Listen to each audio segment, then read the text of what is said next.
जमींदार जी, मैं सालों से जगत सेठ के पास काम कर रहा हूँ और मैंने कुछ रुपए भी जमा कर लिए हैं। पर बात यह है कि गांव में चोरी की समस्या बहुत बढ़ गई है, तो मुझे अपने रुपए घर में रखने से डर लग रहा है। अच्छा, कितने रुपए जमा किए हैं तुमने? जमींदार जी, यही कोई 5 से 6 हजार रुपए होंगे मेरे पास। वाह, ये तो बड़ी रकम है। मैंने आपकी ईमानदारी के बारे में लोगों से बहुत सुना है, इसलिए मैं अपनी रकम आपके पास कुछ वक्त के लिए रखने आया हूँ। हाँ भूषण, तुमने बिल्कुल सही सुना है। तुम्हारी रकम मेरे पास पूरी तरह से सुरक्षित रहेगी। तुम अब चिंता ही छोड़ दो, मैं सब देख लूंगा। भूषण अपने पैसों की थैली जमींदार को दे देता है। ये पूरे 5,800 रुपए हैं, आप गिनकर देख लीजिए। गिनने की क्या जरूरत है, तुम तो जगत सेठ के आदमी हो, मुझे तुम पर पूरा विश्वास है। जमींदार जी, आपका बहुत बहुत धन्यवाद। अब मुझे चोरों का कोई डर नहीं है, क्योंकि मेरे पैसे सुरक्षित हाथों में हैं। अरे भूषण, कोई बात नहीं, धन्यवाद तो मुझे बोलना चाहिए, जो तुम मेरे पास आए अपने रुपए रखने के लिए। भूषण अपने पैसे जमींदार को देकर अपने घर चला जाता है। हाँ भूषण, तुम्हारे पैसे मेरे हाथों में ही अच्छे लगते हैं। ऐसे ही भूषण ईमानदारी और मेहनत से जगत सेठ के यहाँ काम कर रहा था। देखते ही देखते 2 साल ऐसे ही बीत जाते हैं। एक दिन भूषण सोचता है, अब बहुत साल हो गए जगत सेठ के यहाँ काम करते हुए। वैसे सेठ जी तो बहुत अच्छे इंसान हैं, पर सोच रहा हूँ कि खुद की जमीन लेकर उस पर मेहनत करूँ, तभी मैं बड़ा आदमी बन सकता हूँ। अब जो मेरे पास थोड़े कुछ पैसे हैं और जो जमींदार के पास कुछ पैसे संभालने के लिए दिए हैं, वो जमा करके थोड़ी जमीन खरीद लूंगा। आज ही जमींदार से मिलने जाता हूँ और अपने रुपए मांगता हूँ। ये सोचकर भूषण जमींदार जी के घर चला जाता है। जमींदार जी, मैं अपने रुपए वापस लेने आया हूँ। आपके पास मैंने 5,800 रुपए दिए थे संभालने के लिए।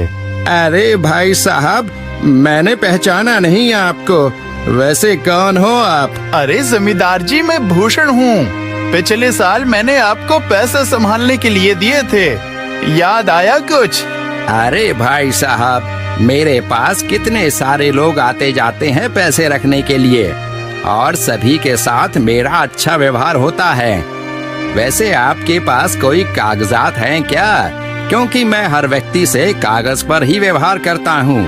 किसने कितने पैसे दिए, किसके कितने पैसे रखे हैं, सबका व्यवहार रहता है मेरे पास। जमींदार जी, ये आप क्या बात कर रहे हैं?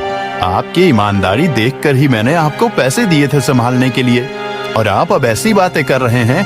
कृपया करके मेरे पैसे मुझे वापस कीजिए। हाँ भूषण, मैं ईमानदारी से ही काम करता हूँ, इसलिए तो तुमसे मैं डॉक्यूमेंट्स मांग रहा हूँ। क्या तुम्हें पता नहीं, जब तुम किसी से पैसों का व्यवहार करते हो तो तुम्हें स्टाम्प पेपर पर लिख कर देना पड़ता है। तुम किसी से भी पूछ सकते हो। नहीं जमींदार जी, मैं आपके पैर पड़ता हूँ, कृपया करके मेरे रुपए मुझे दे दीजिए। बड़ी मेहनत से मैंने वो पैसे जमा किए थे, मुझ पर ऐसा अन्याय ना करें। अरे क्या ये झूठ मूठ का रोना धोना लगाया है? लगता है तुम ढोंगी हो और मेरी ईमानदारी और भोलेपन का फायदा उठाकर मुझसे ये रुपए लेने आए हो। रुक, तुझे अभी सबक सिखाता हूँ। जमींदार अपने आदमियों को बुलाकर भूषण की पिटाई करने को कहता है। इसे तब तक मारो जब तक ये बेहोश ना हो जाए। इस 2 कौड़ी के आदमी ने मेरी ईमानदारी पर सवाल उठाया है, इसे छोड़ना मत। जमींदार के आदमी भूषण को डंडे से खूब मारते हैं। फिर भूषण दुखी होकर अपने घर चला जाता है। भूषण के शरीर पर घाव के निशान स्पष्ट दिखाई दे रहे थे। 2 दिन से भूषण घाव के दर्द के कारण जगत सेठ के घर काम के लिए नहीं जा पाता है। इसलिए अगले दिन जगत सेठ भूषण के पास आ जाते हैं। वह देखते हैं कि भूषण खाट पर सो रहा है और वह बड़ा ही चिंता में नजर आ रहा है। भूषण भाई, तुम 2 दिन काम पर नहीं आए, क्या हुआ भाई? तबीयत ठीक है ना तुम्हारी? कुछ समस्या है क्या? अरे सेठ जी, आप खुद यहाँ आए हो, आप खबर भिजवाते तो मैं खुद चला आता। अरे भूषण, कोई बात नहीं। तुम्हें देखकर लगता है तुम बीमार हो। क्या हुआ है तुम्हें? जगत सेठ, क्या बताऊं, जिस जमींदार के पास पिछले साल मैंने अपने पैसे संभालने को दिए थे, वो आज मुझे पैसे वापस नहीं करना चाहता। वो बहुत लालची इंसान है, वो लोगों को ठग रहा है। और जब मैंने बाद में गिड़गिड़ाना शुरू किया तो उसने डंडे से मार मार कर मेरी पिटाई करवा दी और मुझे वहां से धक्के मार कर निकाल दिया। अरे बाप रे, ये तो बड़ा ही गंभीर विषय है। मैंने तो जमींदार के बारे में अच्छा ही सुना था, पर मुझे भी नहीं पता था कि वो इंसान इतना गिरा हुआ है। तभी मैं सोचूं, हर साल उसकी संपत्ति इतनी ज्यादा कैसे बढ़ रही है। मुझे माफ कर दो भूषण, मैंने ही तुम्हें जमींदार के पास जाने को बोला था। गलती तो मेरी भी है। नहीं जगत सेठ, आप तो मेरा अच्छा ही सोच रहे थे। ये तो उस जमींदार का लालच है। अब लगता नहीं मेरे पैसे उस जमींदार से वापस मिलेंगे भी। भूषण, मेरे पास एक तरकीब है जिससे मैं तुम्हारे पैसे तुम्हें वापस दिला सकता हूँ। जगत सेठ भूषण के कान में सारी तरकीब बताता है। ठीक है सेठ जी, हे ऊपर वाले, ये तरकीब कामयाब होने दीजिए। अगले दिन जगत सेठ बहुत सारे पैसों को एक सूटकेस में भरकर खुद जमींदार के घर जाता है। अरे जगत सेठ, आज आप खुद यहाँ? बोलो भाई, इस गरीब के घर कैसे आना हुआ?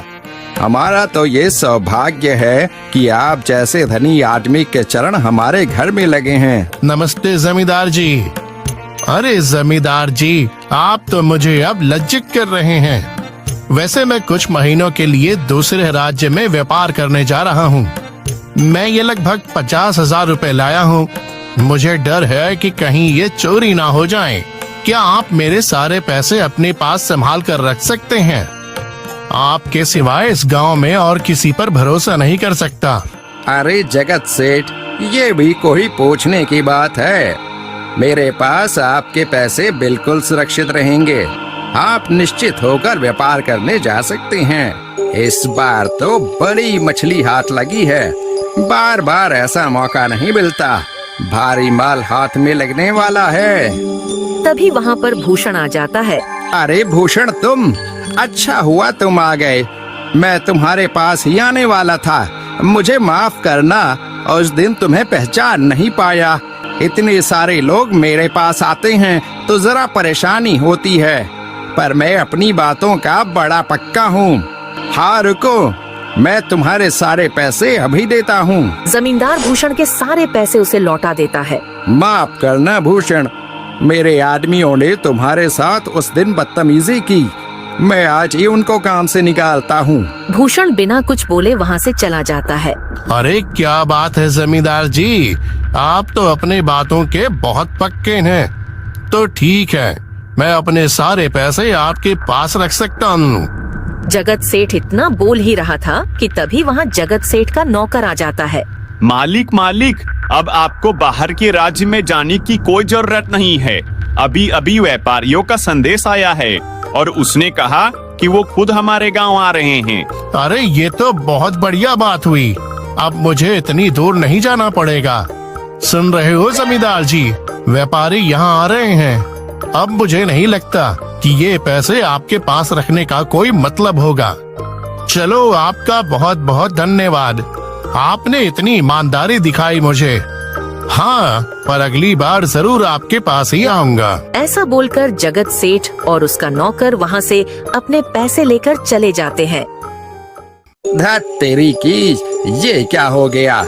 ये 50,000 तो चले गए और जो भूषण के 5,800 रुपए हड़प लिए थे वो भी चले गए।